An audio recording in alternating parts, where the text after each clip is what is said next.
Good morning po. Good Yan, morning. good morning po sa ating lahat. Maari po ba na tayong lahat ay tumayo at tayo po muna ay manalangin. Hingin po natin yung patnubay at presensya po ng ating Panginoon. Bago po tayo dumako sa ating pag-aalay ng awit para sa Kanya. Hallelujah, Jesus. Heavenly Father, we thank you, Lord God, for this day. Salamat, Panginoon, sa araw, Panginoon, na punong-puno, Lord God, ng pagpapala na nagmumula sa iyo. Salamat, Panginoon, sa buhay ng bawat isa po sa amin, Lord God, na dinako mo, Panginoon, sa iyong bahay panambahan. Para muli, Panginoon, sama-sama kami makapagbigay ng pagsamba, papuri na nararapat sa iyo, makapakinig, Panginoon, ng iyong salita. Hallelujah. Panginoon, sa umaga pong ito, dinadalangin nga po namin na ihanda mo, Panginoon, yung puso ng bawat isa po sa amin. Pakalinisin niyo nga po, Panginoon, kami, Lord God, ang aming mga puso. Patawarin niyo po kami sa lahat ng mga kasalanan na gawa po namin sinadya o hindi, Lord God. Naisip na salita na gawa, linisin niyo nga po kami, Panginoon, ng iyong banal na dugo. At salamat, Lord God, sapagkat sinabi mo nga po sa iyong salita that if we confess our sins, Lord God, you are faithful and just to forgive us. Salamat, Panginoon. At Lord, malaya po kaming makakalapit, Panginoon, sa iyong presensya.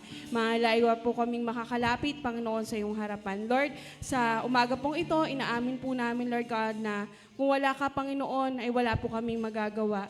Kaya nga po, Panginoon, hinihiling po namin yung patnubay ng iyong banal na Espiritu. Nasamahan po kami, Panginoon, sa umagang ito, Lord God, sa buong gawain, Panginoon, mula sa pag-aawitan, sa pakikinig, Panginoon, hanggang matapos, Panginoon, we need, Lord God, your Holy Spirit, Lord Jesus. We need, Lord God, your presence, Lord God. And we are excited, Lord God, on what you will do, Panginoon, sa buhay na bawat isa po sa amin, Lord God. We know, Lord God, that you are in our midst, Lord God, and you're going, Panginoon, to touch, Lord God, every life, Lord God, that is here, Panginoon, sa lugar na ito. Salamat po.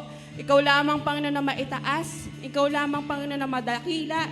Ikaw lamang, Panginoon, maluwalhati, Panginoon, sa umagang ito at wala na pong iba. Sa iyo, Panginoon, ang pinakamataas na papuri. Sa iyo ang pinakamataas sa pagsamba. In Jesus' name, amen and amen. Isang malakas sa palakpak po para sa ating Panginoon. Hallelujah. Okay, so before we sing this song po na God is good all the time, basahin ko lang po yung galing sa verse na galing sa Psalm chapter 145 verse 9. It says, "The Lord is good to all. He has compassion on all He has made." So sometimes it's easy to say na God is good kapag ka life is good, hindi po ba? Kapag ka masaya ka lang, doon mo lang sasabihin God is good. Pero itong kanta na to, yung kanta ni Don Moen is parang sinabi niya dyan na even though na nagdaan sa trials or anything na hardships, yung God mabuti, si Lord. So, yun. So as we sing this song, let us declare His goodness and mercy, not just with our mouths, but with our faith as well. Yes. So, maaari po ba nating sabihin na God is good? God is good. Isang beses pa po. God is good. God is good all the time. He put a song of praise in this heart of mine. God is good all the time.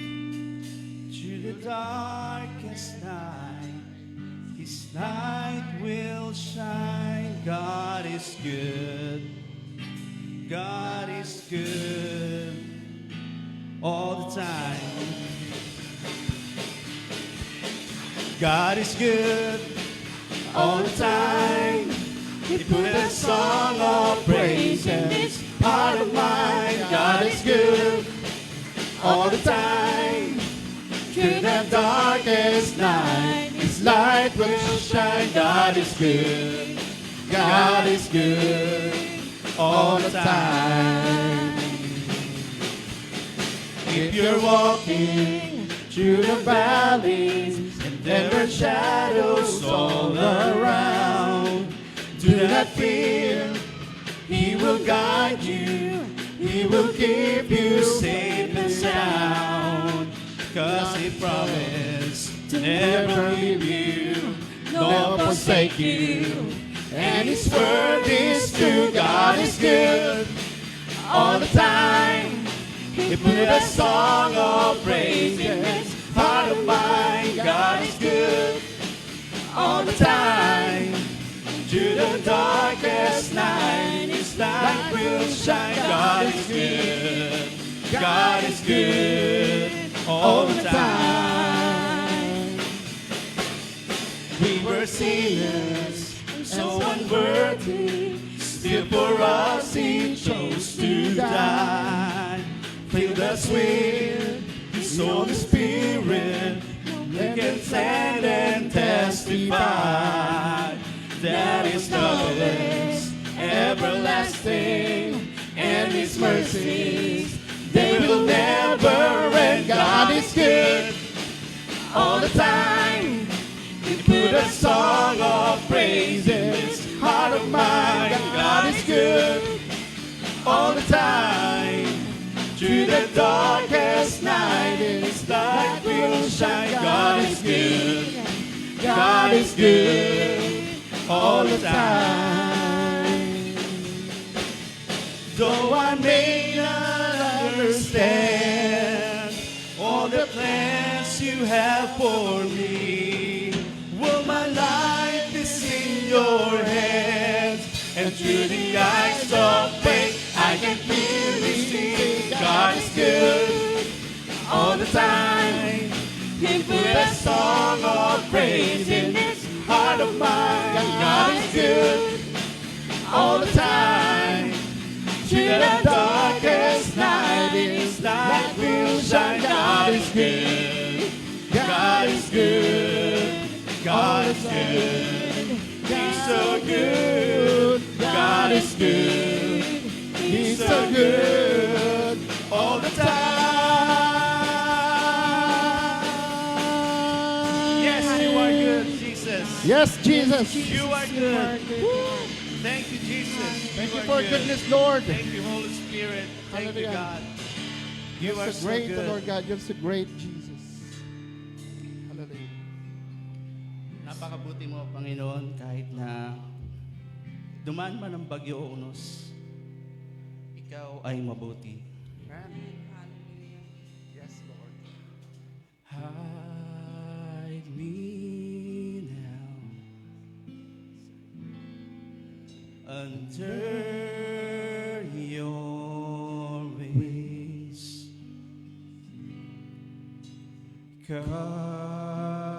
Cover me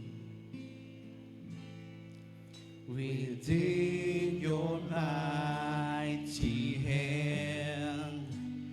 When the oceans rise and thunders roar, I will soar with You above the storm.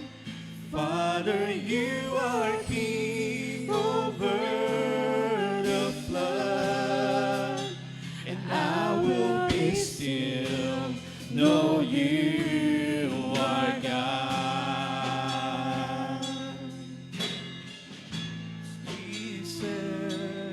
Jesus, Yes, oh God. find rest, my soul, in Christ alone. Know His power in quietness and trust. When the oceans rise and thunders roar, I will soar with You above the storm. Father, You are King over the flood, and I will be still, know You are God. When the oceans rise and thunders roar, I will soar with You above the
every part of me. I surrender all to you.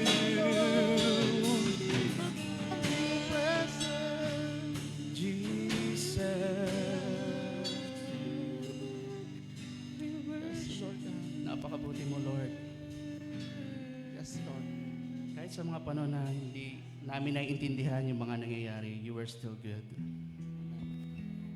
Kahit sa panahon na nanghihina kami, ikaw yung lakas namin, Lord God. And now, here we are, still breathing, still fighting, still hoping, all because of your grace. Kaya wala kaming masasabi kundi thank you, Lord. Maraming salamat. All we can say is thank you, Lord. I come before you today, and there's just one thing that I want to say. Thank you. Thank you, Lord. Say thank you, Lord. Thank you, Lord, for you've given to me. For all you've given to me. For all the blessings that I cannot see. Thank you, Lord. Thank you, Lord. With a grateful heart, with a song of praise, with an outstretched arm, I bless your name. Thank you, Lord. And I just wanna thank you, Lord. And thank you, Lord. I just wanna thank you, Lord. Thank you, Lord,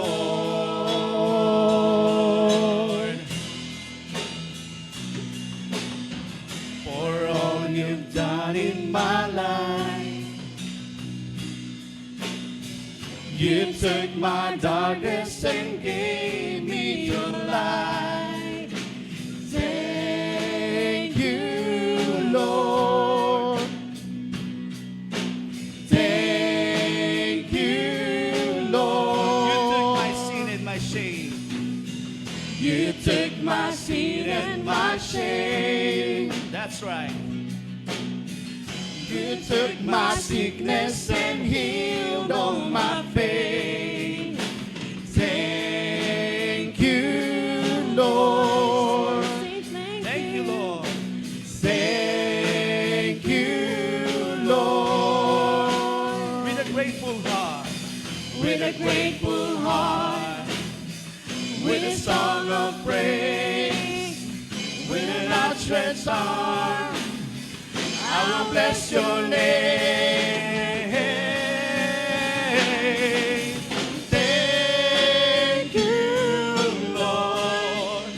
I just wanna thank you, Lord. I just wanna thank you, Lord. And thank you, Lord.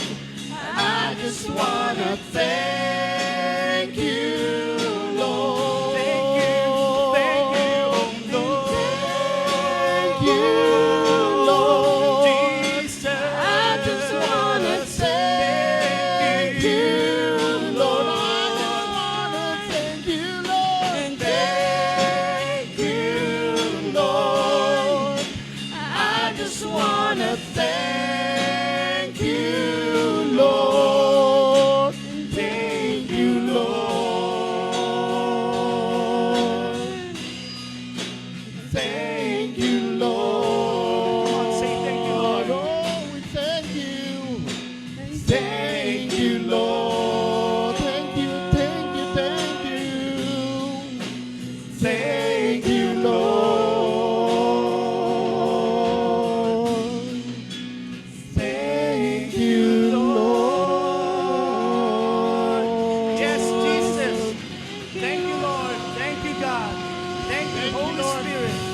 lahat ng papuri at pasasalamat ay sa iyo lamang.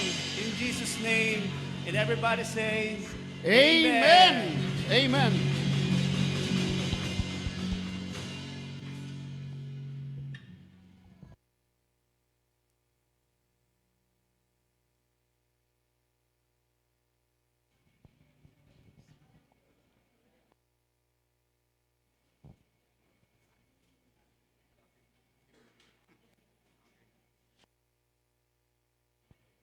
Okay, praise God. God is good. All the time, all the time. God is good. Okay, so napakabuti po ni Lord na nasa buhay natin. So patunay po ang aking patotoo ngayon kasi I'm still alive. Right? So akala ko, sabi ko, katapusan na katapusan ko na. Okay. So last anniversary although nakita niyo man naman ako, nandun pa naman ako, pero medyo talagang hindi na ayos ang timpla ng katawan ko. Hanggang sa natapos ang anniversary natin, talagang pinilit kong tapusin siya. Sabi ko, it's all for the glory of God talaga. Sabi ko, gagawin ko ito, tatapusin ko yung event, kasi ito yung pinaghandaan natin. Sabi ko, tatapusin ko para kay Lord. So, hindi dahil para sa akin, para sa kung kanino man, kundi para kay Lord ng lahat ng bagay na yun. Then until nung gabi ng anniversary natin, talagang ang sama na napakiramdam ko hanggang sa, ayan na, nilagnat na ako. Nag-39 na yung lagnat ko. Ang init na ng pakiramdam ko. Sabi ko kay Rayan, anak ko, hawakan mo nga ako. Pa, mainit ka. Tapos, lalo pang uminit siguro nung bago kami pumunta ng hospital. Then, sa labas pa lang, kami na nagsarado halos ng gym Kasi chinek pa namin, tapos chinek ko, may kulang ba na wire, may kulang ba na, yung mga hiniram natin, so okay naman. So, hanggang sa pag kong ganon, sumusukan ako ng tubig sa labas. Talagang parang feeling ko bloated ako, pero wala naman akong halos kinain. Yung kinain ko, yung dinner natin, na rice lang, tsaka chicken, yung higadilyo, alam ko, binigay ko sa anak ko Tapos, parang bloated. Pero wala akong kinain the whole day na yan. Kasi nga, parang kasama na rin na parang sabi ko, kailangang fasting. Dahil nga, mag-anniversary tayo. Para at least tumalon-talon. Hindi ako makatalon doon sa anniversary natin. Kung mapapansin nyo, kahit nire-review ko nga yung natin. Hindi talaga ako makatalon kasi talaga ang sakit ng bewang ko, ang sakit ng tuhod ko. Parang kanta yun Okay. Lahat na, parang bibigay na yung katawan ko. Pero sabi ko, hindi, tatayo ako para kay Lord. So, hanggang sa nakaya ko pa, dinala ko na yung sarili ko sa ospital. Hindi na ako, kasi alam ko, pagod na rin tayong lahat, hindi na ako nang abala pa ng ibang tao. So, sabi ko kay Ana, magtanong ka muna sa sentro. Sabi, ang plano namin noon, dapat magpapa-check up lang muna ako. Kasi nilalagnat na ako ng gabi na yon. Tapos ultrasound, ganyan. Sabi ko, baka ako kasi may problema yung bato ko sa abdo. Yun na nga.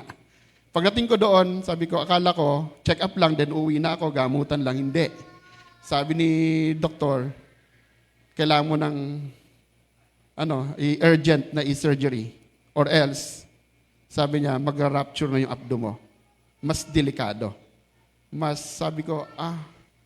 Sabi ko, I take the wisdom nung doktor na nagtingin. Sabi ko, sige po, Doc. Kahit nasabihin natin na, dear, may budget ba tayo dyan? God will provide. Ang dala ni Ana is 3,000 lang yata. Napunta kami ng hospital. So, okay na, praise God kasi sa wisdom na binigay niya sa doktor, natanggal yung isang truck yata na bato yung natanggal sa abdo. Ang lalaki. Tapos meron ako nakita na parang same color, then parang binasag siya. I mean, sabi ko, bato siguro ni Darna ito.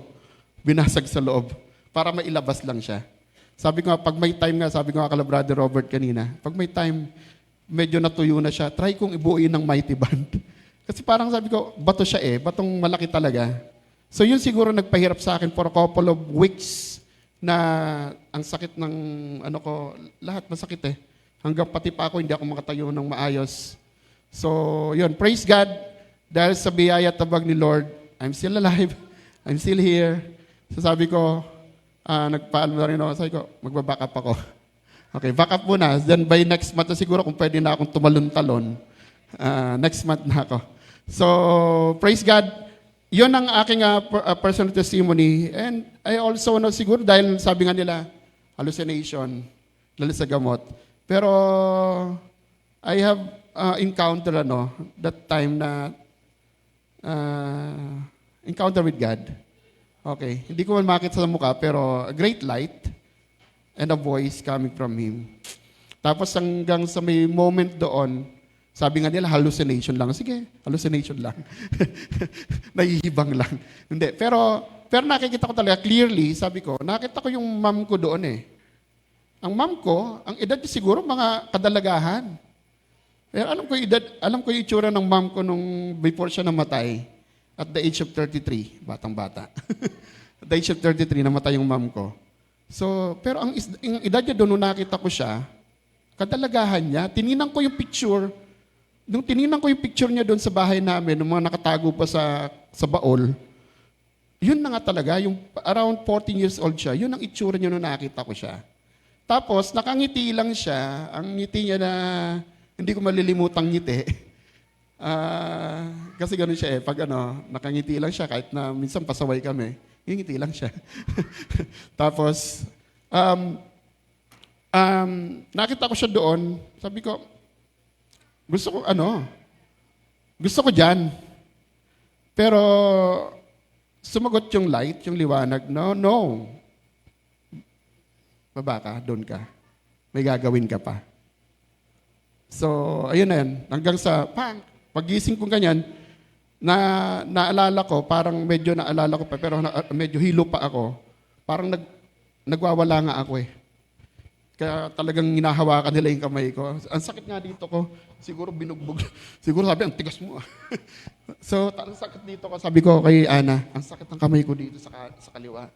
Tapos pinapahilot-hilot ko nga. Siguro baka sa likod ko nga. So, yun.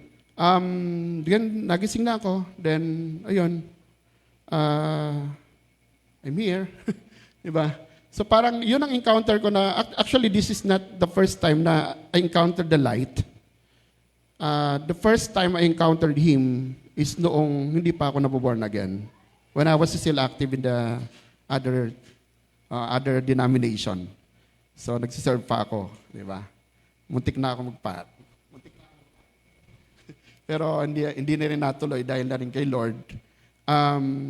First time na encounter ko siya noon, light din. Ang mukha niya, hindi mo talaga makikita. Tapos, nandun siya sa gitna ng crowd. Mga itim eh. Mga itim na tao eh. Sabi ko, parang mga Ethiopian, ganyan, or African. Tapos, nag-share siya about the kingdom of God. Tapos, may nakakalong na bata dito sa kanya. Nakaupo siya. Nakikita ko lang yung damit niya na parang overall na puti. Parang sutana na puti. Ganun lang. Pero yung mukha niya, hindi ko nakita talaga. Pero I know, si Jesus yon kasi yung voice, yung mga tinuturo niya doon sa crowd, is coming from the Bible. Tapos hanggang tumayo na siya, after niya mag-preaching doon sa crowd, tumayo siya palayo, then hinahabol ko siya siguro from a distance, ganyan. Then sabi ko, Lord, saan ka pupunta? Tapos, Panginoon, hindi siya sumasagot nung una. Pangalawa, tanong ko, Panginoon, saan po kayo pupunta? Tapos, lumingon siya ganyan, habang naglalakad na ganyan, lumingon siya pa ganyan sa akin, then sabi niya sa akin, come follow me. Then, nawala na. Nagising na ako. Sabi ko, come follow me. Kinabukasan, medyo nag-isip pa ako, come follow me, nandito na nga ako eh. Magsesip.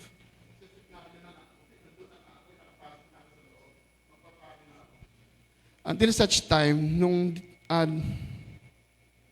sakto na-discuss yung Ten Commandments from the Bible. Yung may sabi ko, yung wag kayong, wag kayong luluhod or yuyukod, di ba? Sa mga imahe, di ba, na ginawa sa lupa man, sa dagat, o sa himpapawid. So, sabi ko, na-realize ko that time, ano ba itong niluluhuran namin, di ba? Parang, so, yun yung encounter, the first time na na-encounter ko si Lord. Then the second time, eto na nga. A life and death situation. Sabi ko, akala ko katapusan ko na. Pero God is good. Napakabuti ni Lord. Sige nga po, isang malakas nga po na palakpak kay Lord. Praise God. At ngayon po, dadako po tayo sa mensahe ni Lord. Yung ating PowerPoint. Ito. Okay.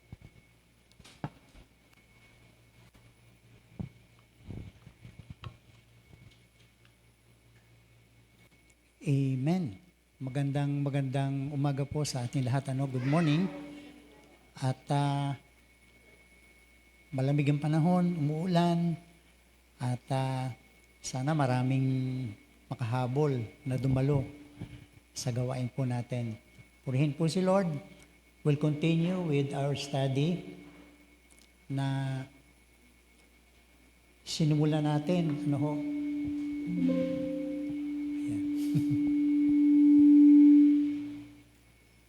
Na sinimula natin last week. Amen. Na binigyan po natin ng title na Is One Saved? Always Saved? Biblical?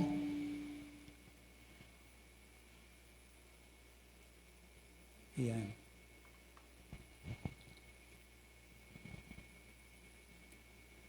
Ang sabi ng doctrine na ito, yung salvation hindi nawawala. Kahit mamuhay ka sa kasalanan at talikuran mo si Kristo. Ibig pong sabihin, kahit mamuhay sila sa kasalanan, and then nakamatayan nila yung kasalanan, save ka pa rin. Last week, ay may kakwentuhan akong pastor. Sabi niya, kinukwento niya yung isang pastor na ang paniniwala ito. And then, nagretiro na siya at nagkaedad, tumanda. Subalit, sa kwento po nung pastor na friend ko, sabi niya, yung pastor na ito, naliligaw pa. Meron pang mga babae. Ano ho, ibig sabihin, he was living an immoral life, itong pastor na ito. And then tinanong siya nung kaibigan kong pastor, Pastor, kailangan magbago ka na. Kasi matanda ka na. Alam niyo katwiran, despite the fact, namumuhay siya in immorality. Alam niyo katwiran, sabi niya, saved naman ako eh. Saved naman ako eh. Di ba? Now, sa umagang ito, again, sa review, magre-review po tayo. Let us lay the foundation. Ayaw. Yan. Review natin ng konti. Ano ba tinuturo ng Bible? Kasi importante yung salvation natin, yung kaligtasan. Nakasalalay dito, sabagat yung buhay natin, hindi naman natin hawak, kapares nung nangyari kay Ryan. Ano ho? Buti na lang si Ryan, ready siya anytime kung kukunin siya o hindi. Kung sakali man, hindi naman niloob ni Lord, sigurado siya kasi naglilingkod siya kay Lord. Paano kung hindi? Paano kung namumuhay siya sa kasalanan. Ano ho? Let us lay the foundation. Una, what the Bible teaches. Number 1, tinalakay natin ito last week. Una, tandaan natin, the Bible teaches na yung kaligtasan is by grace. Awa lang. Dahil lang sa mercy, habag ng Diyos, not by works. Hindi po ito sa ating mga mabubuting gawa. And besides, wala naman taong perpekto. Diba? Sabihin ng napakabanal mo at once a day ka lang nagkakasala, sa loob ng isang taon, ilang beses kang nagkasala? Di ba 365 times? O kung mamubuhay ka ng 10 years, 20 years, ilang beses yun? Libu-libo na, di ba? So, tinuturo ng Biblia, salvation is by grace, not by works. Favorite nating i-quote ito, yung Ephesians chapter 2, verse 8. Ang sabi rito, sapagkat sa biyaya, sabi natin, biyaya. Sa biyaya kayo naligtas sa pamamagitan ng pananampalataya natin kay Kristo. Tinanggap natin siya, di ba? Bilang Panginoon na tagapagligtas ng ating buhay, sinuko natin ang ating buhay sa Kanya. At sabi rito, ito hindi sa pamamagitan ng inyong sarili. Ang sabi sa ibang Tagalog version, hindi sa mabubuting gawa. Ito ay kaloob ng Diyos. It is a gift of God, regalo. Tandaan natin, mga kapatid, hindi ka maliligtas ng mabubuting gawa at sa kaligtasan, wala ka nang madadagdag na mabubuting gawa. Subalit, makikita natin, ang teacher ng grace ay si Pablo.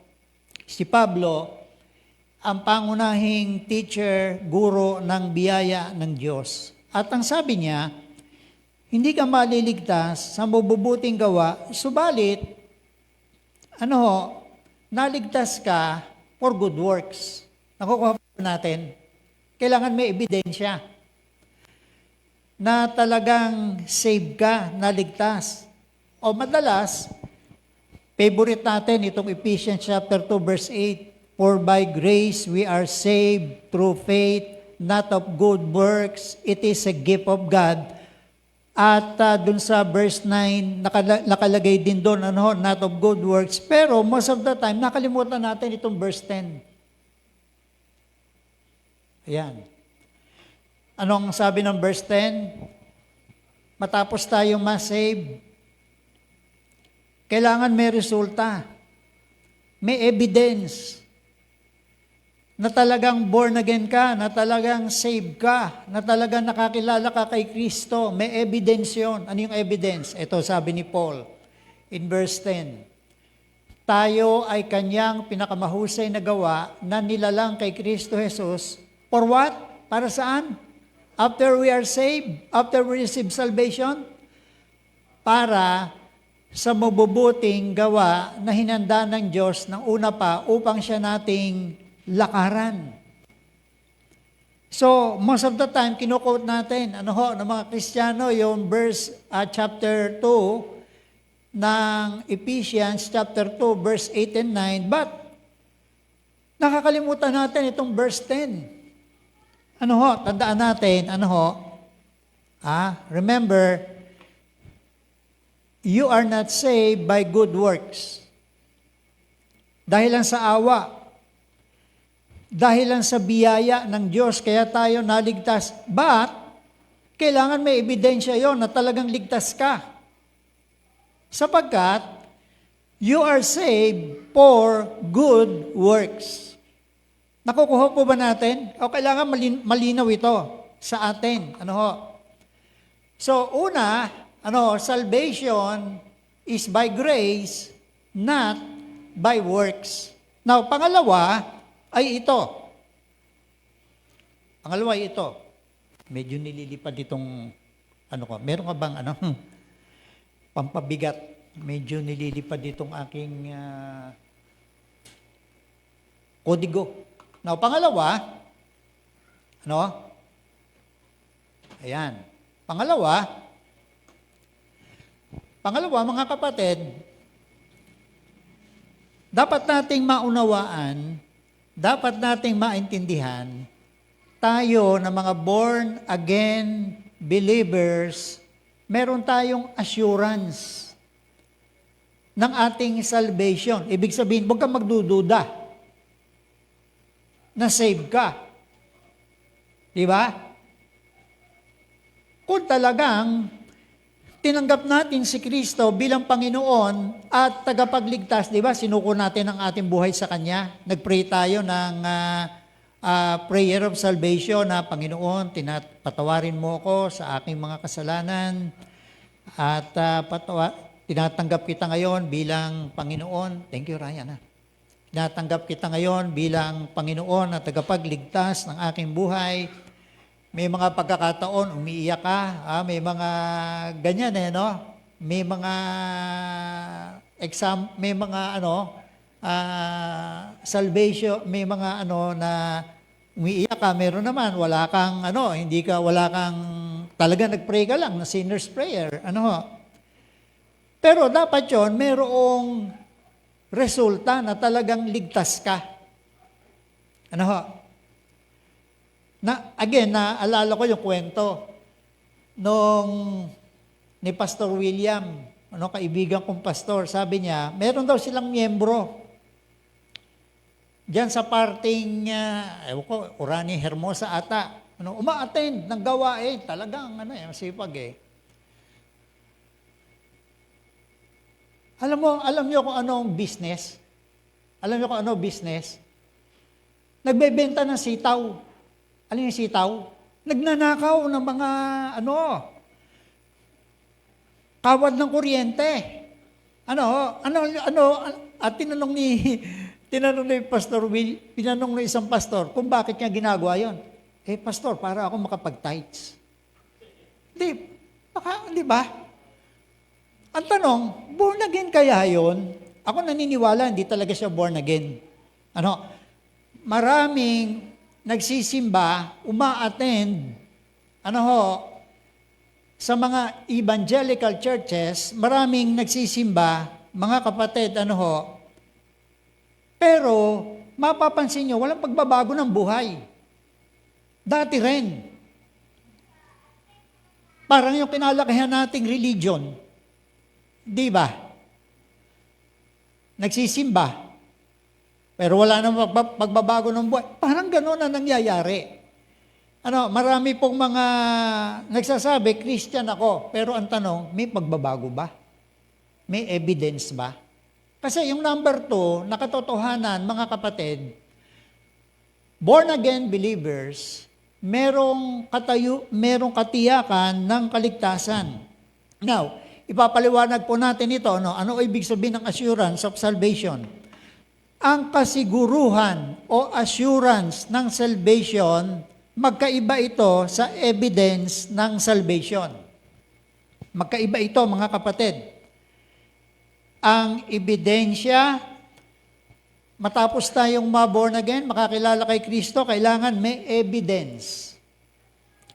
Ang ebidensya ng kaligtasan, makikita ito sa pagbabago ng ating buhay at sa ating ugali. Kaya nga sabi sa 2 Corinto chapter 5 verse 17, if anyone be in Christ, he is a new creation.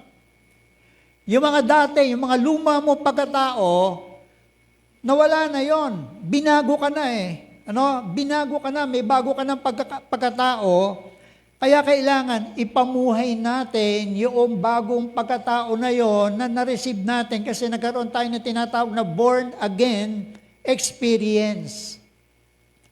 Sa kapanganakan muli, or born again, or the new birth na naranasan natin, ay nagkaroon tayo ng bagong pagkatao, spiritually, na-reborn tayo.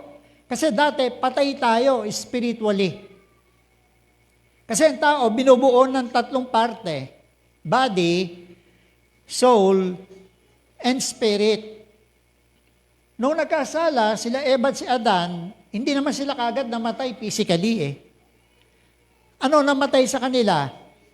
Spirit. Spiritually, they died. The moment they ate yung prutas ng pagkakaalam, na knowledge of yung prutas na pinagbabawal ng Diyos, they died spiritually. So, kailangan, spiritually, maging alive tayo. Yun ang tinatawag na born again experience nung tinanggap natin si Kristo. Kapag tinanggap mo si Kristo bilang Panginoon na tagapagligtas ng iyong buhay, spiritually na-restore, na born again tayo. Spiritually, yun yung muling naging alive sa atin, yung spirit being. Kasi ang tao, tatlo ang parts body, soul, and spirit. Okay, nakukuha po ba natin? Now, regarding the assurance ng ating salvation, yung katiyakan o assurance ng kaligtasan, mga kapatid, base sa pangako ng Diyos. Hindi base sa ating feelings. Di ba? Kaya nga, may mga tao na born again, yung iba umiiyak. Di ba? Yung iba naman ay nirecite lang yung sinner's prayer. Ako, na born again, umiiyak. Meron naman, ang sabi ng pastor, sumunod kayo sa panalangin nito, tanggapin niyo ang Panginoon. Yung iba naman, hindi naman umiiyak, di ba? Pero, may nangyari. May nangyari sa atin. So, ang katiyakan, assurance ng kaligtasan, base ito sa pangako ng Diyos, hindi sa ating nararamdaman. Sapagkat yung ating nararamdaman, mga kapatid, pabago-bago. Diba? Kapares nyo, mga kapatid, diba? May mga panahon na masama ang gising nyo. Diba? May mga panahon na marami kayong mga problema. Therefore, ang feeling nyo, ay para akong hindi saved. Dumating na ba sa panahon na naramdaman nyo yun, naranasan nyo yun? Ay para akong hindi saved. Kasi ang sama ng pakiramdam mo. Pero may mga panahon naman na pagka marami kang pera, masaya ka, ang feeling mo save na save ka. Hindi doon nakasalalay. Hindi doon nakasalalay na yung katiyakan, assurance ng ating salvation. Saan? Saan, mga kapatid?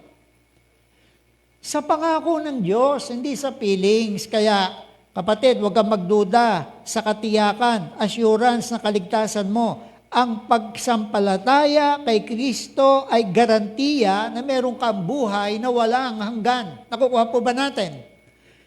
Nakabase yan sa pangako ng Diyos, hindi po sa ating mga experiences, hindi po sa ating mga nararamdaman, kasi yung ating nararamdaman na yan, pabago-bago yan. Kailangan ang basis ng ating pananampalataya, ng ating kaligtasan, mga kapatid, ay yung pangako ng Diyos. Ano sabi ng Bible? 1 John chapter 5, beginning with verse 11. Ito sabi, pansinin nyo, yung basihan ng ating kaligtasan, yung pangako ng Diyos. Ito sabi, ito ang patotoo.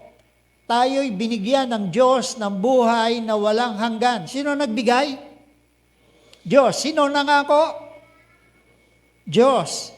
Saan natin mababasa? Sa Bible. At yung Bible, ano yan? Pangako ng Diyos. Ito ang patotoo. Binigyan tayo ng Diyos na buhay na walang hanggan. At ang buhay na ito, nasa Kanyang anak, hindi sa ating feelings. Hindi sa ating mga experiences. Hindi sa ating mga nararamdaman.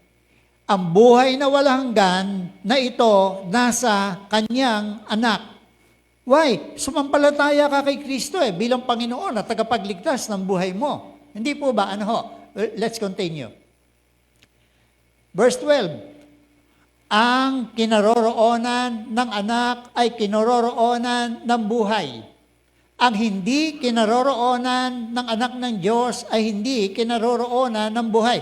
So, ibig sabihin, kung si Kristo nireject mo, hindi mo siya tinanggap bilang Panginoon at tagapagligtas, ang sabi ng Biblia, hindi ka born again. Hindi ka saved. Hindi ka talaga saved. Amen. So, yung buhay na walang hanggan na kanino? Na kanino yung buhay na walang hanggan? Kay Kristo. Siya yung source ng salvation natin. Siya yung source ng eternal life, si Jesus Christ. Amen? Hindi religion. Hindi yung simbahan ito ng CHTM. Amen? Hindi yung ating mga experiences. Ano ho? May iba, ang sabi, na-born again ako kasi umiyak ako Hindi doon nakabase. Nakabase yan sa pangako ng Diyos. Amen. Ang mga bagay na ito, sinulat ko sa inyo upang inyong malaman. Paano natin malalaman? Na kayo ay mayroong buhay na walang hanggan. Paano? Sa inyong nanampalataya sa pangalan ng anak ng Diyos. So, the evidence of salvation is a changed life. Kailangan maliwanag yan. Ano ho, mga kapatid? Matapos nating tanggapin si Kristo bilang Panginoon at tagapagligtas, kailangan yung mga kasalanan mo, iwanan mo na. Talikuran mo na. Kasi yung tunay na born again, may pagbabago ng buhay. Changed life. But, the assurance of salvation, kaya tayo tiyak na meron tayong buhay na walang hanggan, ano man ang mangyari. Ano ho? The assurance of salvation is the unchanging Word of God. Ang ebidensya, kapatid, na ikaw ay ligtas, ay makikita yan sa pagbabago ng buhay natin, transformation ng ating buhay. Subalit, sigurado tayo sa ating kaligtasan kasi meron tayong pinangahawakan na dokumento at ebidensya. Halimbawa, ano ho? Amen. Paano masisigurado na yung lupa at bahay na kung saan ay ikaw ay nakatira ay iyo? Title. Diba? Ganon din sa kotse, sa sasakyan. Paano nyo mapapatunayan na yung kotse ay sa'yo? ORCR, nakapangalan, kunyari nakapangalan kay Ryan Aban Laino. Hindi ba? Yun ang ebidensya. Hindi ang ebidensya na, halimbawa, ikaw nagmamaneho ng kotse na yan, ang galing mong magmaneho, sumusunod ka sa lahat ng regulation, sa trapiko. Hindi yun ang ebidensya. Ang ebidensya, yung ORCR nakapangalan sa'yo. Ganun din, mga kapatid, yung kaligtasan natin, ang basihan niyan, yung pangako ng Diyos, yung kanyang mga salita. So, yung una, yung kaligtasan ay hindi po sa pamamagitan ng mabubuting gawa. Pero, yung kaligtasan, merong ebidensya yan. May ebidensya yan. At ano pa, yung assurance ng ating kaligtasan, hindi base sa ating nararamdaman, base ito sa Word of God, base sa salita ng Diyos. Now, ang tanong, is one always saved ay biblical ba? One saved, always saved, biblical ba ito? Nasa Bible ba yan? Kasi sa ating panahon, marami nagtuturo niyan eh. Yung doktrina na yan. At maraming naliligaw. Ano? Because of that doctrine. Pangatlo, ano ho? There is plenty of evidence na nagsasuggest na posible na matapos tayong ma-born again, makakilala kay Kristo, it is possible for believers to willfully turn away from their faith in Jesus Christ. Maraming talata sa Bible at ebidensya na ating nakikita sa mga dati nating nakasama sa simbahang ito at yung mga taong nagsasabi Kristiyano sila sa ibang mga simbahan na ngayon bumalik, di ba? Bumalik sa dati nilang buhay. Maraming evidence from the Word of God na posible ang isang Kristiyano piliin niya na hindi na sumampalataya kay Kristo at bumalik sa dati niyang kasalanan. Now, why? Ang basis po nito, kasi meron tayong free will.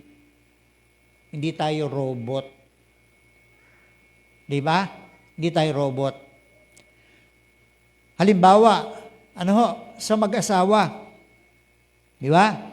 Di mo naman pwedeng sabihin sa asawa mo, tututukan mo ng baril, o mahalin mo ako, ha? Hindi ganon. Hindi pwedeng ganon. Kasi ang tao, yung paglilingkod natin kay Kristo, yung pananampalataya natin kay Kristo, tandaan po natin, ano ho, meron tayo kasing free will. Meron tayong pagpapasya. Ano ho? Na one of the verses sa Bible, ano ho, makikita po natin ito, ano? Dito. In Hebrews chapter 6 verse 4. Ang sabi dito, sapagkat hindi mangyayari na mga dating naliwanagan na. Sino yung naliwanagan na? Tayong lahat. Di ba? Madali na maintindihan eh. Very plain. Yung mga language, yung mga wordings sa Bible. Kaya lang, pagka pinaniwalaan mo yung isang doktrina, ay babaluktutin mo na yung meaning ng Bible. Kailangan wag yung kaisipan mo ang iayon ng Biblia. Kailangan yung Biblia umayon sa kaisipan mo. Nakukuha niyo po ba? Ano ho? Sabi rito, sapagkat mangyayari na ang mga dating naliwanagan na, nakalasap ng kaloob ng kalangitan, at mga naging kabahagi ng Espiritu Santo at nakalasap ng kabutihan ng salita ng Diyos at ng mga kapangyarihan ng panahong darating. Now, tatanungin ko po kayo, ito po ba mga verses na binanggit po natin, palagay nyo, sino tinutukoy dito? Unbeliever, believer? Unbeliever, believer? Believer, di ba? Balikan natin. Balikan natin. Ano ho? Okay. Ay, yan. Wag yan. Ayan. Basahin, kayo bumasa, sabay-sabay. And then, ito ba ay believer? Ang tinutukoy ba rito? Ito ba ay mananampalataya, believer, or unbeliever? Basahin nyo kayo, bumasa, 1, 2, 3, basahin nyo po.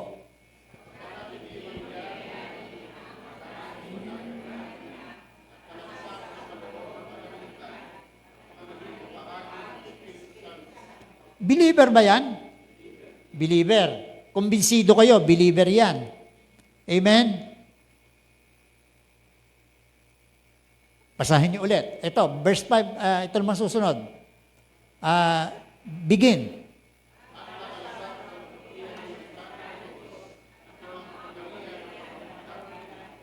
Believer ba yan? Unbeliever? Sigurado kayo? Ang liwanag eh. Di ba? Pero alam nyo, yung mga naniniwala sa one save, always save, ang interpretation nila dyan, hindi yan believer. Nakakatawa, di ba? Mananugot sila kay Lord. Binabaluktot nila ang salita ng Diyos. Ginagawa nilang sinungaling ang Diyos. Ito, basahin nyo itong verse 6. 1, 2, 3, begin.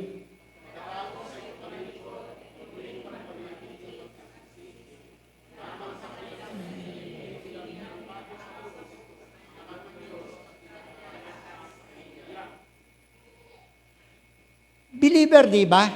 Pero ang sabi sa verse 6, ano sabi sa verse 6? Tumalikod. Nag-backslide. Actually, hindi lang backslider ito eh. Naging ano siya, apostate. Ang ibig sabihin ng apostate, tumigas yung puso. Pagka kasi apostate, pinagtatanggol mo na yung kasalanan mo. Di ba? Yun ang apostate eh. O kaya naman, dun sa mga, o kaya naman, kasi may mga, mapapansin nyo, sa mga simbahan ngayon, marami mga homosexual at mga lesbian na born again. Di ba? Hindi natin sila ginadjudge. Pero, yun ang katotohanan. Maraming mga homosexual at mga lesbian na born again. Nagpapatuloy sila sa gawain, sumasamba ng ilang taon. Pero dumating ang panahon, napaniwala sila sa kaisipang ito na ginawa ako ng Diyos na ganito eh. Naunawaan naman ako ni Lord. Therefore, magpapatuloy na lang ako sa aking dating ginagawa as a homosexual and a lesbian. Palagay nyo, ano nangyari sa kanya? Yung sa mga born again na ganon, may mga kilala ba kayong ganon? Ngayon din na natin kasama. Marami niyan. Palagay nyo yung katwirang ganon, tama? Tama ba yon? Kung i-examine mo, tumalikod sila sa pananampalataya kasi pinamuhay na nila ang kasalanan. Ano po? Now, ito pong Book of Hebrews na binasa natin, sinulat ito sa mga Hudyo. Kaya nga Book of Hebrews eh. Sumulat yung, ang sabi nila, letter ito ni Pablo sa mga Hebrew, mga dating member ng Judaism. And then, nakakilala sila kay Kristo. Kaya, sinulat ito sa mga Hebrew Christians. Kaya sabi dito, dito sa aking note, ang Hebreo sinulat sa mga Hudyo na nagtiwala kay Kristo bilang tagapagligtas. Subalit, dahil sa pressure, sa mga pagsubok, mga persecution, ang nangyari po, bumalik sila doon sa kanilang dating religion na Judaism. Now, ano ba ang significance nito? Ibig sabihin, tinalikuran nila si Kristo. Now, kasi po yung Judaism, hindi sila naniniwala na si Kristo ang tagapagligtas. Therefore, yung dugo ni Kristo, walang silbi. Walang silbi. Ganyan na nangyari. Kung bakit sinulatan yung mga Kristiyano, mga Hebrew Christian, dahil may mga kapatid na dating mga Hebrew Christian bumalik sa Judaism. Yun po yung background nito. Ano po? ang Judaism hindi na naniniwala sa mensahe ng kaligtasan na si Kristo ang tagapagligtas at ang dugo ni Kristo wala nang silbi sa kaligtasan. Now, kung isasummarize natin, itong binasa natin, maliwanag sa mga talatang ito ang mga sumusunod. Dati silang naliwanagan ng Ebanghelyo. Hindi po ba? Pangalawa, sabi roon, kung bakit ito mga dating mga born-again believers. Pangalawa, sabi rito, nalasap nila ang kaloob ng langit, ibig sabihin, nagkaroon sila ng eternal life, buhay na walang hanggan. But pinurpit nila. Pinurpit nila yung kanilang eternal life. Ano ho? Parang ano yan eh, parang, halimbawa, pupunta ka ng Japan. Nung nagpunta ka sa Japan, kailangan meron kang ticket. May ticket ka. Pero nagbagong isip mo. Ginawa mo sa ticket? Pinamigay mo. Di ba? Ibig sabihin, forfeited. Now, itong ibig sabihin nito, nalasap nila ang kalooban ng langit, ang buhay na walang hanggan. Ano pa? Nalasap nila ang kabutihan ng salita ng Diyos sa bagong tipan. Nalasap nila ang mga kapangyarihan ng panahong darating. Ibig sabihin, sa pagbabalik ni Kristo, itatatag niya ang kaharian ng Diyos. At ito pa, naging kabahagi sila ng Espiritu Santo. Di ba binasa natin kanina? Amen. Yung mga katangian na meron sila, katangian ng isang born-again believer, katangian ng isang tunay na Kristiyano. Subalit ang sabi roon, pagkatapos, tumalikod sila. Di ba maliwanag? Pagkatapos ay tumalikod sila. Tumalikod sila, tinilikuran nila si Kristo. Kasi sa pressure, tinakwil nila si Kristo. Tinalikuran nila ang Diyos. Tinatwa ang kanilang pananampalataya kay Kristo. Ibig pong sabihin, ginawa nila, kaya ang sabi dito, ginawa nilang kahiya-hiya si Kristo. Nang ginawa nila ito, ang sabi in the book of Hebrews, imposible nang bumalik pa sila at magsisi. Kasi pagka kasi naging apostate ang isang Kristiyano, una yan, ganito Una, magba-backslide. Di ba? Magba-backslide. Yung backsliding, hindi yan nangyayari sa isang iglap. Yung backsliding, mapapansin mo, wala ka nang ganang mag-pray. Pagka sa ganon, nasa backslidden state yung tao na yon. Backslider na siya. Wala ka nang ganang magbasa ng Bible. Halos hindi ka na nagsisimba. Ano pa? Palagay mo. Palagay nyo ang isang taong backslider. Wala na siyang ganang magbigay ng patotoo. Wala na siyang gana wala na yung conviction na ibahagi niya yung ebanghelyo sa mga taong hindi pa nakakakilala kay Kristo. Especially sa mga member ng ating family na hindi pa born again.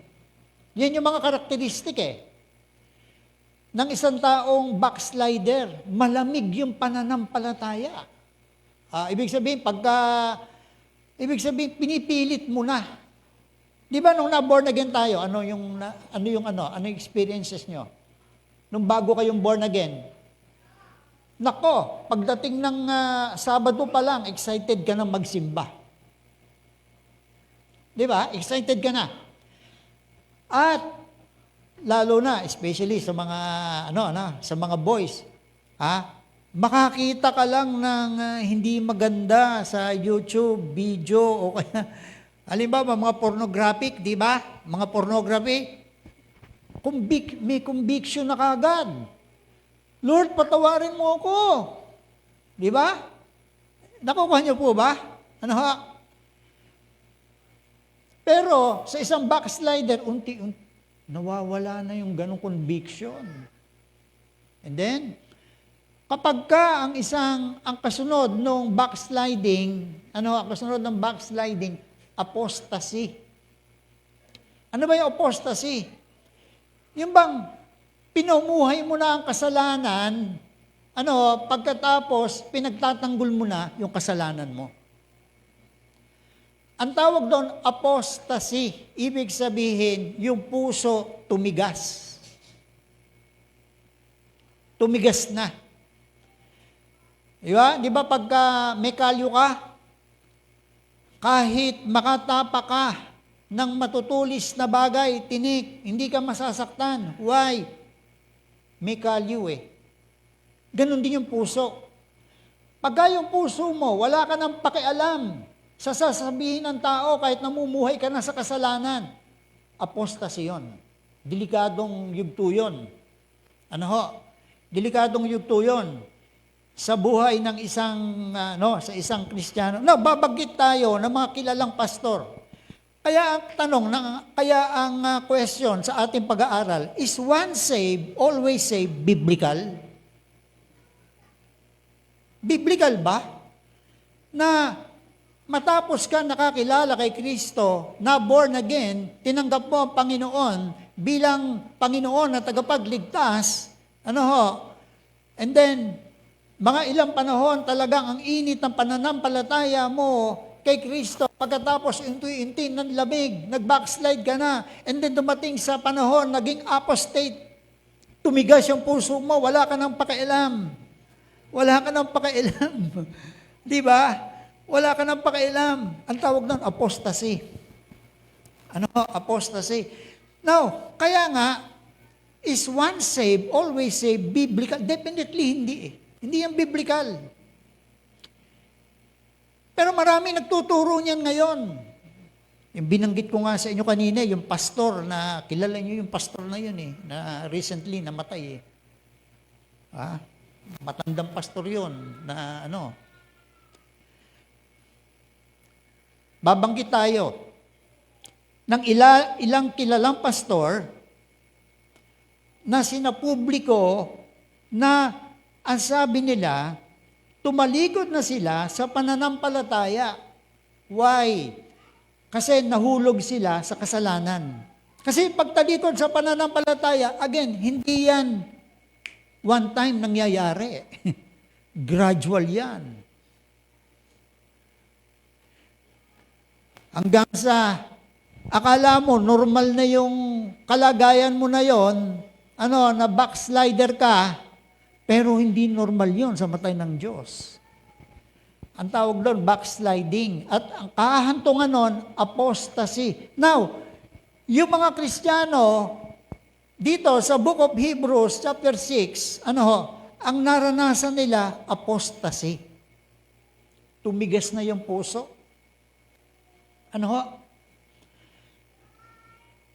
Babanggit po tayo ng mga kilalang pastor.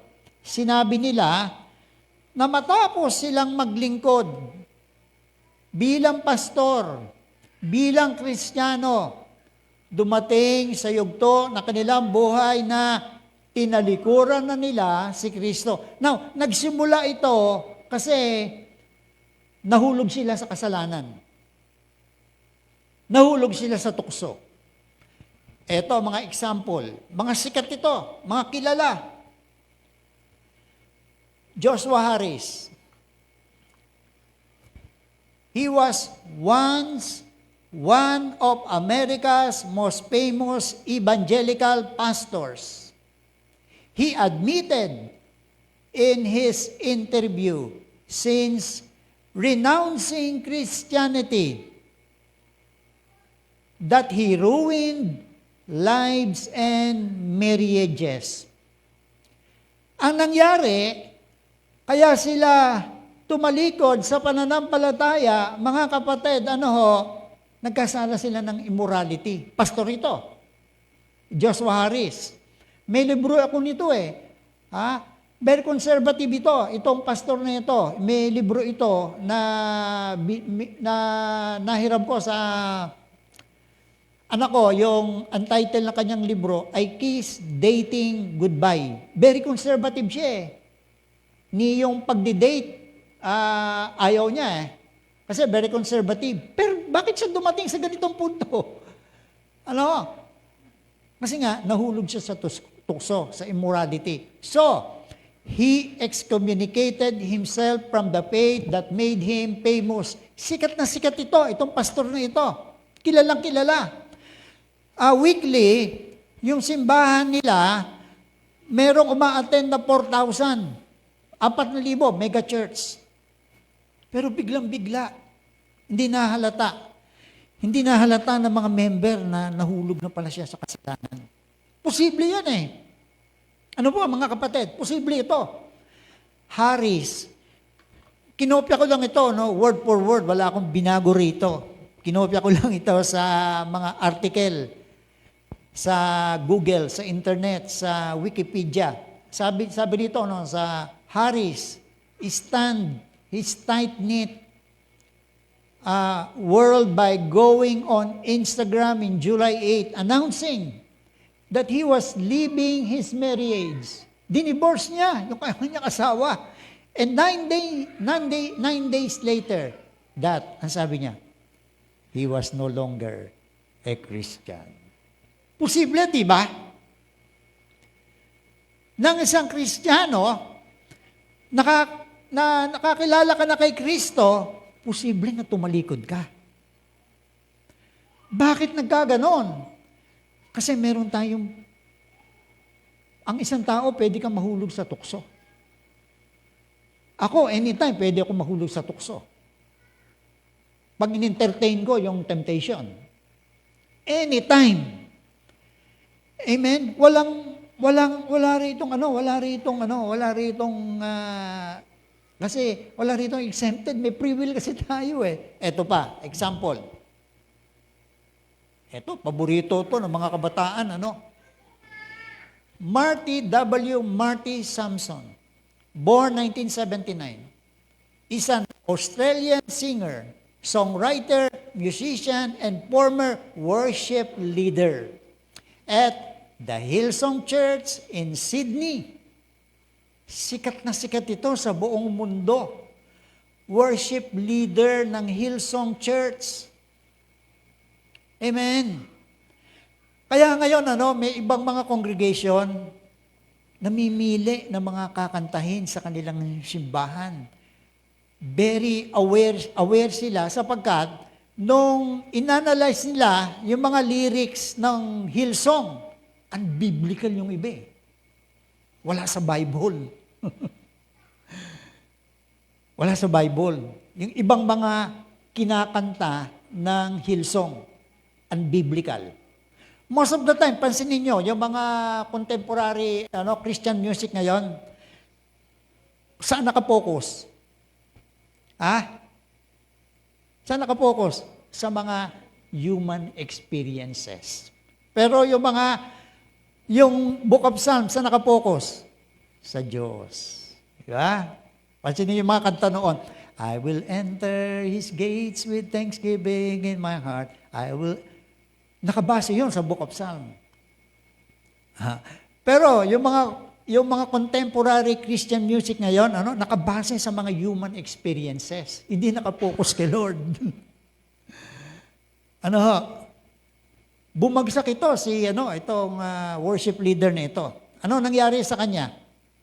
On August 10, 2019, he publicly stated that he was losing his faith.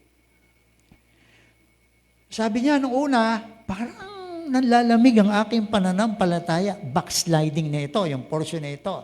Samson initially clarified that he had not renounced his faith, but he was struggling with many parts of the Christian belief system. Pumasok na yung mga false teaching. Pinaniwalaan na niya.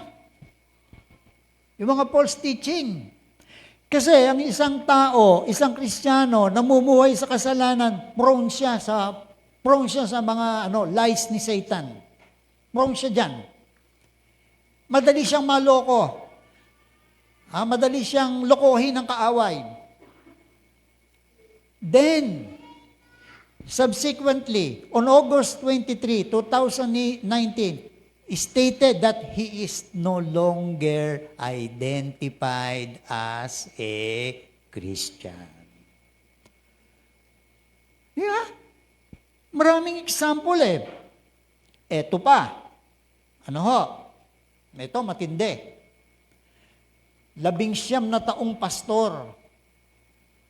19 years na pastor ito. Si Daniel Edwin Barker. Isang American atheist activist. Pagka atheist, hindi siya naniniwalang may Diyos. Pero, formerly, siya ay musician, worship leader who served as an evangelical preacher and composer. Ilang taong naging pastor, composer, worship leader? 19 years. But left Christianity in 1984. Maraming example, mga kapatid. Meron pa ako nabasa, isang sikat na pastor na Pentecostal, kapares natin, naniniwala sa mga gifts ng Holy Spirit, healing, speaking in tongues, sikat na sikat ito sa Europa. Alam niyo po nangyari? Recently, nagmano kay Pope. Babalik na kami sa Katoliko.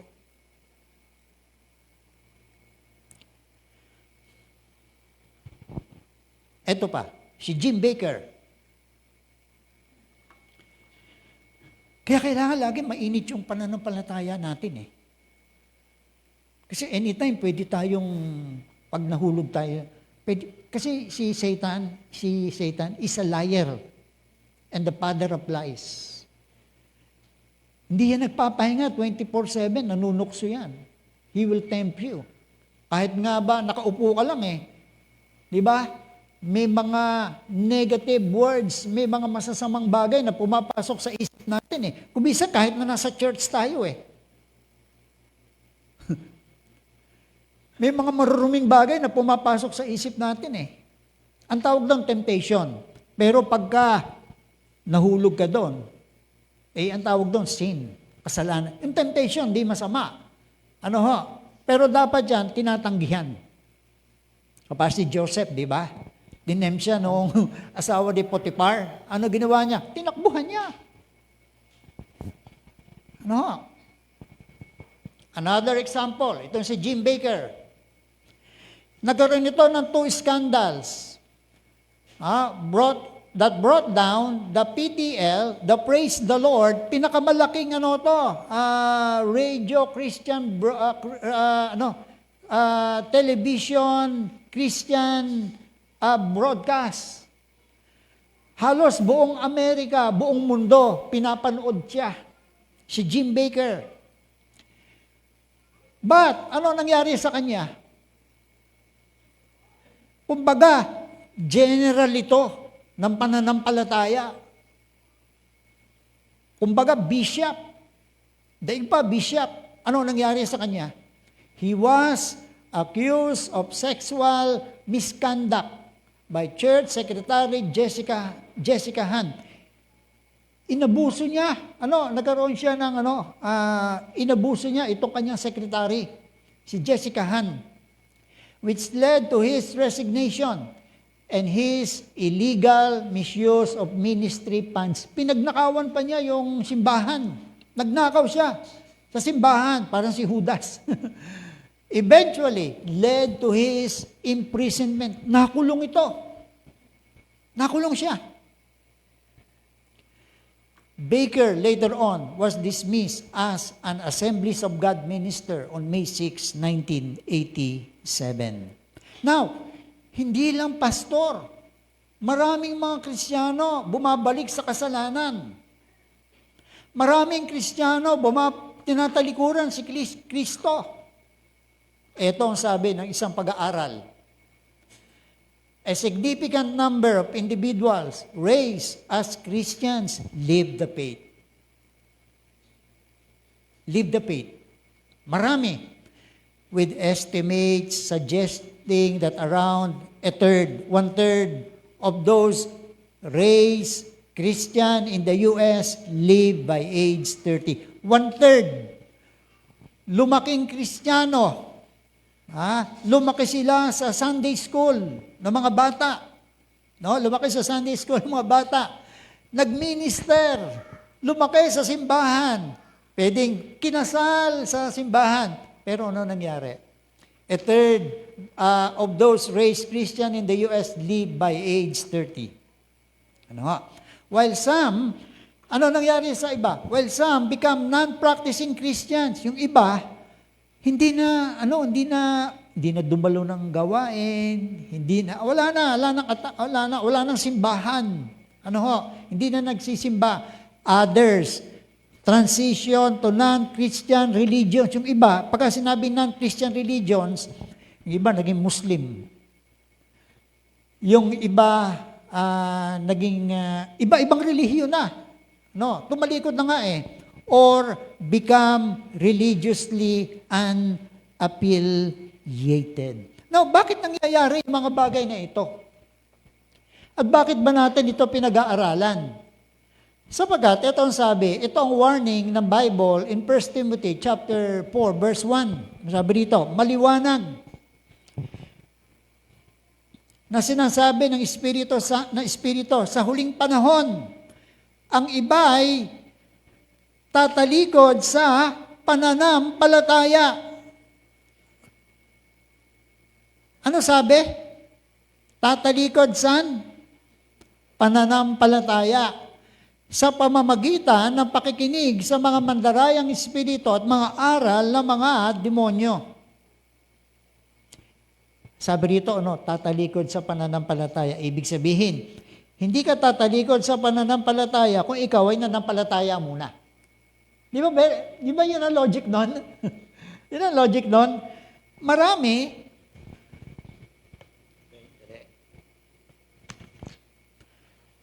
ang sabi rito, marami ang tatalikod sa mga huling araw. Ito pa ang sabi ni Kristo. Ito pa ang warning ni Jesus Christ. Matthew chapter 24. Matthew chapter 24. Ito pa sabi na Mateo chapter 24. Ito warning ni Kristo. Ito yung mga signs, palatandaan ng huling araw, yung bago siya dumating. Sabi dito, pagkatapos, ibibigay kayo sa kapighatian, kayo'y papatayin, kayo'y kapopotaan ng lahat ng mga bansa dahil sa aking pangalan. Maraming tatalikod, magtataksil, mapopoot sa isa't isa. Maraming bulaang propeta ang liligaw nila ang marami dahil sa paglaganap ng kasamaan, ang pag-ibig ng marami ay lalamig. Subalit, ang magtiis hanggang sa wakas, siyang maliligtas. Subalit, ang magtiis hanggang wakas, ang siyang maliligtas. Ito pa, in Colossians, maraming mga verses sa Bible. Colossians chapter 1, verse 21, beginning with verse 21. Dati, ay malayo sa Diyos at naging kaaway niya dahil sa inyong kasamaan. Subalit, na-born again. Ito sabi ng verse 22, dahil sa kamatayan ni Kristo, ginawa niya kayo mga kaibigan, na-born again, upang makaharap sa Kanya na walang kapintasan, banal at walang batik. Subalit, ano kondisyon? Para magpatuloy tayo sa pananampalataya. Ano kondisyon? Subalit, kailangan kayong manatiling tapat at matatag sa inyong pananampalataya. Yun yung kondisyon. Kailangan magpatuloy. At huwag bayaang mawala ang pag-asang dulot ng mabuting balita na inyong narinig. Kasi yung mga taong ito, sa Colossia, narinig nila yung mabuting balita, nakakilala sila kay Kristo, kasi binanggit dito, huwag bayaang mawala ang pag-asang dulot ng mabuting balita na inyong narinig. Alam niyo po yung Bible, self-explanatory . Kaya lang, may iba ang meaning yan pagka binaluktot na. yung meaning. Iba na yung ating pinaniwalaan. Niloob ng Diyos na ako si Pablo ay naging tagapangaral ng mabuting balitang ito na pinahayag sa lahat ng tao. Amen. Ito pa, Romans chapter 11. Maraming mga verses sa Bible. Ito lang yung ilan. Daang-daang verses. Sa Bible, baka 1,000 verses pa nga eh. Ito, Romans chapter 11 verse 8. Totoo yan. Pinutol sila dahil sa di nila pananalig sa Diyos. Tinutukoy dito yung mga Israelita, mga Hudyo. Mga believers sa Old Testament. Yung mga Hudyo na umalis sa Egypt, naglakbay sa desert, and then nakarating sila sa lupang pangako. Ay yung second generation. Pero yung first generation, hindi nakarating. Yung first generation, believers, Old Testament believers, hindi nakarating. Kasi nagrebelde sila. Hindi sila namuhay ng may kabanalan. They rebelled against God. Yun yung tinutukoy dito. Totoo yan. Pinutol sila dahil sa di nila pananalig sa Diyos, ngunit inuugpong ka. Tayo ito, inuugpong ka dahil sa iyong pananalig sa Kanya. Kaya, huwag kang magmataas, sa halip ay matakot ka. Sapagkat kung ang mga katutubong sanga, yung Israel, ay hindi pinanghinayangan ng Diyos, hindi ka rin niya panghihinayangan. Tinutukoy niyo tayo. Dito ay makikita natin ang kabutihan ng Diyos at ang kabagsikan niya. Mabagsik siya sa mga di nananalig sa Kanya. Subalit, mabuti sa inyo. Ano kondisyon? Kung mananatili kayo sa Kanyang kabutihan. Pero, kung hindi, ikaw man ay puputulin. Parang nakakatakot. Hindi ho ba? Nakakatakot lang ito, mga kapatid, kung alam natin na backslider tayo. O namumuhay tayo, o wala na tayong gana sa Diyos. Nakakatakot yung mga verse na ito.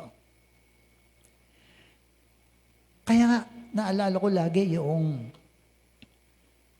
sinabi ni Pastor Joey, sabi niya palagi, hindi ko makakalimutan sabi niya, don't get caught dead without Jesus. Kailangan sigurado ka na talagang nananampalataya ka kay Kristo. Sapagkat, anytime, pwedeng kunin tayo. Anytime. Kahit gaano pa tayo kayaman, kahit gaano ka pa kalakas, kahit gaano ka pa makapangyarihan, kung walang relasyon kay Kristo, yung taong yun, pinakakawawa siya. Kung mamamatay siya sa kanyang kasalanan.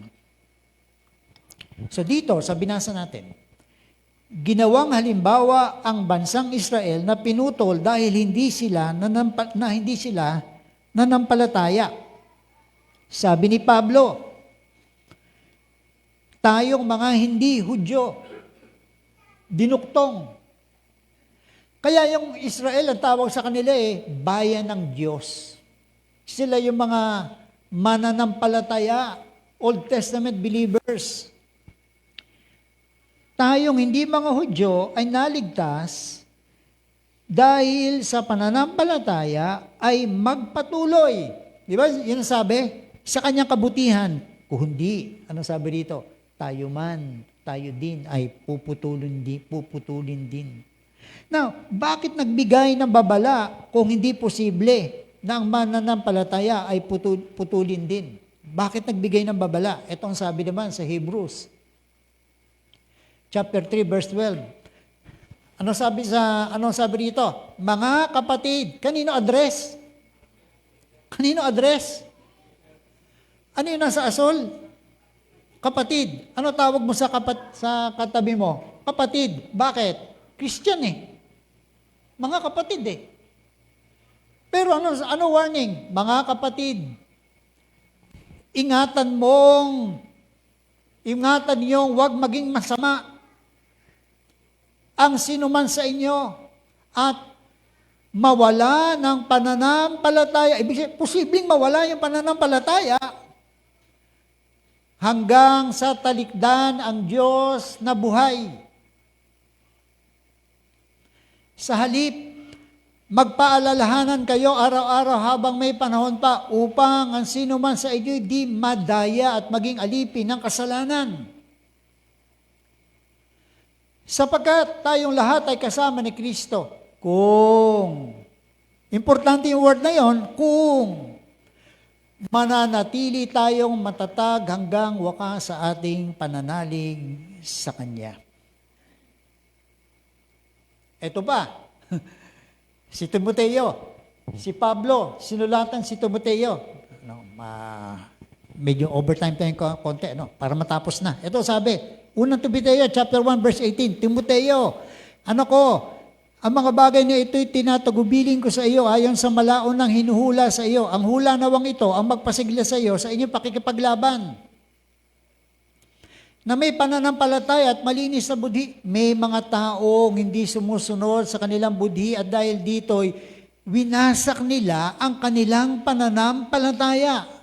Ibig sabihin, mga Kristiyano ito, dati nilang kasama, dating mga kakilala ni Timoteo. Pero ang sabi rito, winasak nila ang kanilang pananampalataya. Ibig sabihin, dating nananampalataya pero nawasak yung kanilang pananampalataya. Ang word na ginamit doon, shipwreck. Sino ito mga ito?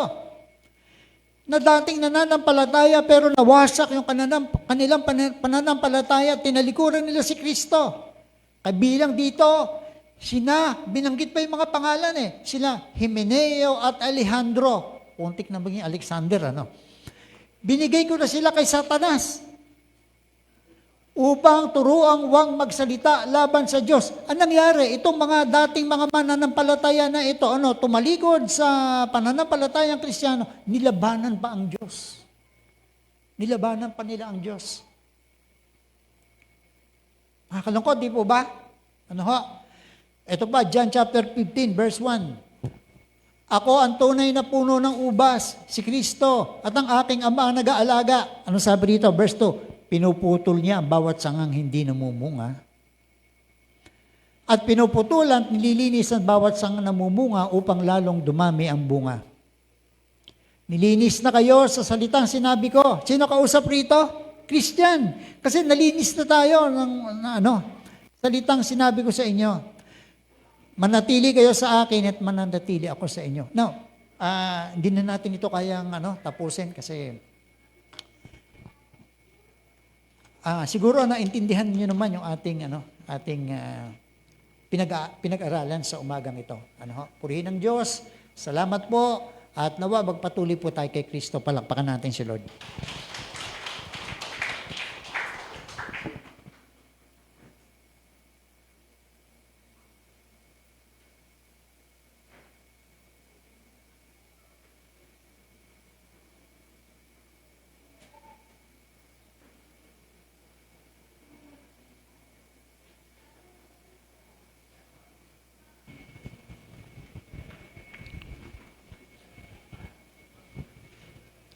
Magandang umaga po sa ating lahat. Dumako tayo sa ating pagkakaloob sa ating Panginoong Diyos. Inaanya ko pong lahat na tumayo upang hawakan pong ating pagkakaloob sa ating Panginoong Diyos. Payo namin Diyos, pupulit pa salamat po sa umagang itong pinagkaloob mo sa amin upang makapakinig po ng iyong mabuting salita, Panginoon. Salamat din po Lord God sa Word of God na pinagkaloob mo sa umagang ito, Panginoon, upang may isa pamuhi po namin ang iyong mga salita, Panginoon. Salamat, Lord God, sa mga kapatid po namin na narito ngayon, Panginoon. Tatasuin po namin, Panginoon, ang mawala po sa gawain ito, Panginoon. Kung kasama po sila naroon, Panginoon, ay gabayan niyo po sila at ilan sa lahat ng kapamakan. Sa mga buhay, Lord God, na pinagkakalob mo sa amin, salamat, Panginoon. Sa mga buhay, Lord God, na pinagkakalob mo sa bawat isa sa amin, salamat, Panginoon. At sa mga talentong pinagkaloob mo upang mapaglingkuran ka, Panginoon, maraming salamat, Panginoon. At sa mga buhay na patuloy pinagkakaloob sa bawat isa sa amin, salamat, Panginoon. Lord God, mabuhat pa salamat po sa mga blessing na patuloy pinagkakaloob sa amin. Bagamat hindi po ito dumating, ay alam ko po ito yung pagkakaloob sa tamang oras sa tamang pagkakataon, Panginoon. Kaya, Panginoon, na lahat po namin ibalik sa inyo ang lahat po ng ito na may papuhay pa salamat na galing sa inyo at sa aming amang nasa langit. Lahat po ng ito, Panginoon, ay binabalik at aming tiyataas. Sa mga po ng pangalan ng aming anak na si Jesus. Amen and amen.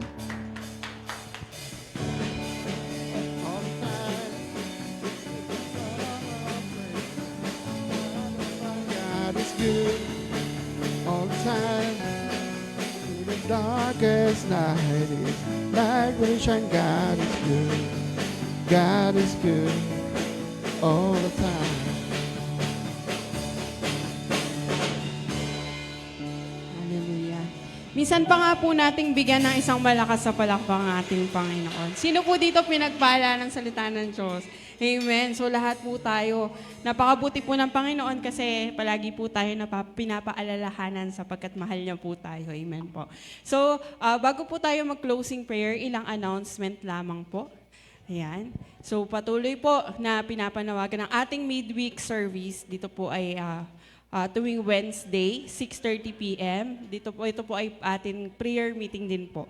So, inaaniyahan po yung bawat isa sa atin na umattend po tayo, maglaan po tayo ng panahon para po sa ating midweek service. Sapagkat kapag po sama-samang nananalangin yung mga Kristiyano, meron pong kapangyarihan po. Amen po ba?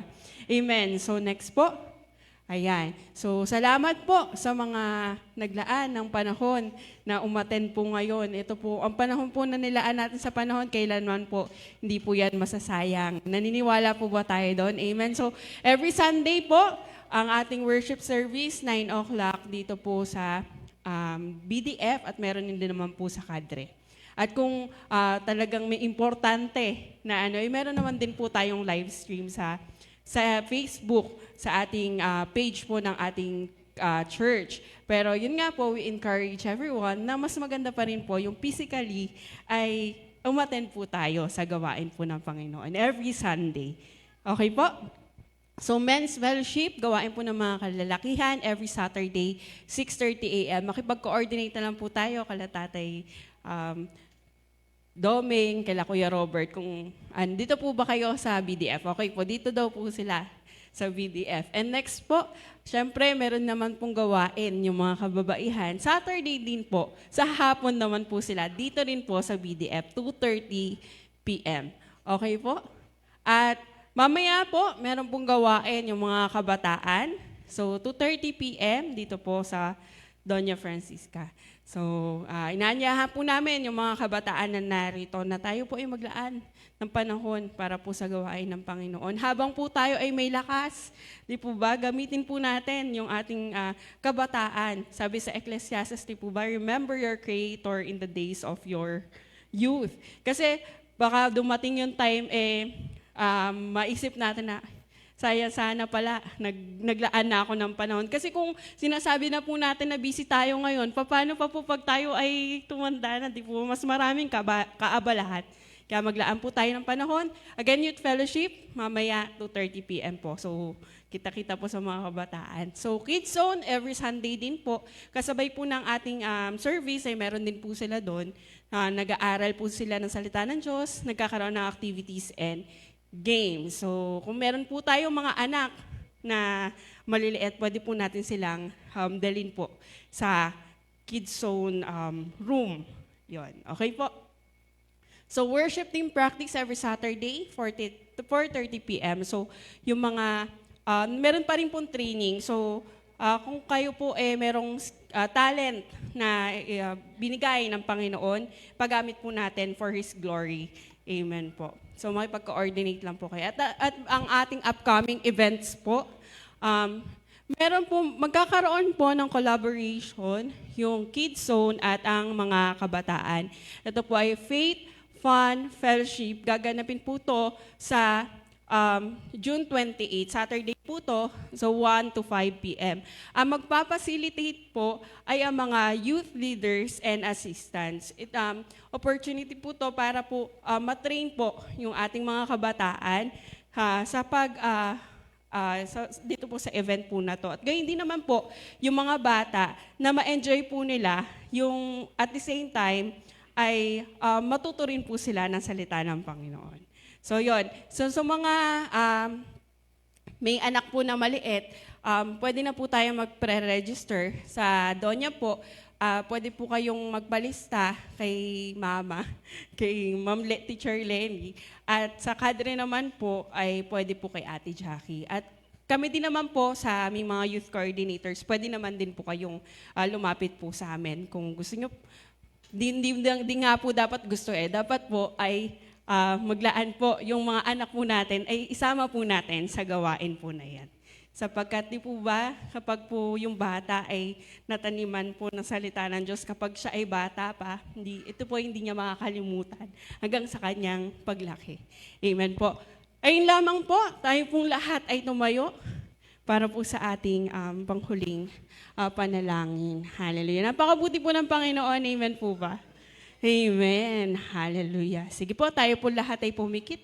Hallelujah. Jesus, Heavenly Father, we thank you, Lord God, for this day. Salamat, Panginoon, sa iyong pagsama sa amin, Lord God, sa buong gawain namin, Panginoon, sa umagang ito.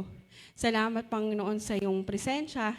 Salamat, Panginoon, sa iyong salita na patuloy po niyo po kaming pinapaalalahanan, Panginoon, sapagkat mahal niyo po kami. Salamat, Panginoon, sa iyong dakilang sukdulang biyaya, sa iyong dakilang biyaya sa amin, Lord God, sa iyong dakilang pagmamahal para sa amin, Panginoon, na kami, Lord God, ay minigyan mo, Panginoon, ng kaligtasan, Panginoon. Salamat, Lord God, sa buhay na walang hanggan, Panginoon, na nakamit po namin, Panginoon, sa inyo. Salamat po, O Diyos. Hallelujah. Nawa, Lord God, katulad ng aming pinag-aralan, Panginoon, Lord, ang aming kaligtasan, Panginoon, ay magkaroon ng ebidensya, Panginoon, sa aming buhay. Tulungan mo nga po, Panginoon, ang bawat isa po sa amin, Panginoon, na mamuhay, Lord God, na may kabanalan, Panginoon. Mamuhay, Lord God, ng ayon, Panginoon, sa iyong kalooban. Lord, guard mo nga po, Panginoon, ang aming mga isipan, Lord God. Ilayo mo nga po kami, Panginoon, sa mga maling katuruan, Panginoon. At bigyan mo nga po kami, Panginoon, ng hunger, Lord God, for your word, Lord Jesus. Na kami, Panginoon, mismo, Lord God, ay siya sa atin po namin siliksikin pag-aralan, Panginoon, ng iyong salita, Panginoon. Pagkat, Lord God, ang iyong salita, Panginoon, ang aming tanglaw, Panginoon, ang magtuturo sa amin, Panginoon, ng direksyon, Lord God, sa aming paglakad, Panginoon, sa inyo. Hallelujah. Patuloy nga po, Lord God, na hubugin mo, Panginoon, ang bawat isa po sa amin, Panginoon, na naayon sa iyong kalooban. Kung may nakikita ka, Panginoon, sa buhay po namin, Lord God, na mga bagay, Lord God, na hindi ka lugod-lugod sa iyo, Panginoon, alisin mo nga po ito, Panginoon. Pakalinisin mo, Panginoon, ang aming mga puso. Siya sa atin mo nga po, Panginoon, bawat isa po sa amin, Lord God. Hallelujah. Panginoon, kilala mo nga po kami, Panginoon. Hallelujah, Jesus. At salamat, Panginoon, dahil, Lord, ikaw, Panginoon, ay tapat, Panginoon, sa iyong mga pangako, Lord God. Kaya, Panginoon, sa aming paglakad, Panginoon, bilang Kristiyano, Lord God, patuloy po namin pangahawakan, Panginoon, ng iyong mga salita na hindi nagbabago, Panginoon, noon, ngayon at kailanman, Panginoon. Hallelujah. Salamat po, O Diyos. Nakikita mo, Panginoon, pangangailangan na bawat isa po sa amin, Lord God. Lord, you are our Jehovah Jireh, our great provider, Panginoon, and you have said in your word, Lord God, that you will provide all our needs, Lord God. You are our source of strength, our source of peace, our source of joy. Panginoon, salamat, Lord God, that everything, Lord God, that we need, Panginoon, ay we can find in you alone, O God. Salamat, Panginoon. Ingatan mo, Panginoon, na bawat isa po sa amin sa linggong darating, Panginoon. Balutin mo nga po, Panginoon, na bawat isa po sa amin ng iyong banal na dugo at sa bawat gagawin po namin, Panginoon, mabigyan ka nga po namin ng karangalan. Mapapurihan ka po namin, Panginoon, sa aming buhay. Salamat po, O Diyos. Hallelujah. Sa aming pansamantalang pag-iwahiwalay, Lord God, linisin mo nga po, Panginoon, ang aming daraanan, Panginoon. At kung paano po kami safe, Lord God, na nakarating sa lugar na ito, gayon din nga po, Panginoon, sa aming pupuntahan.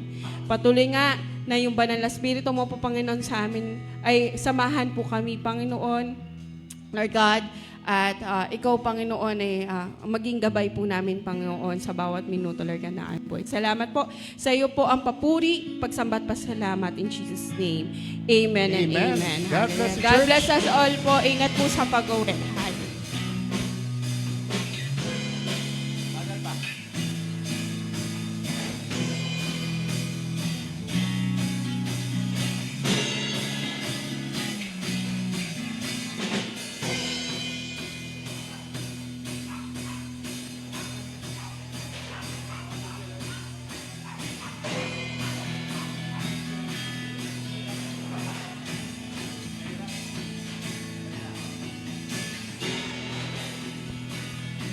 Ingat po. God bless us all.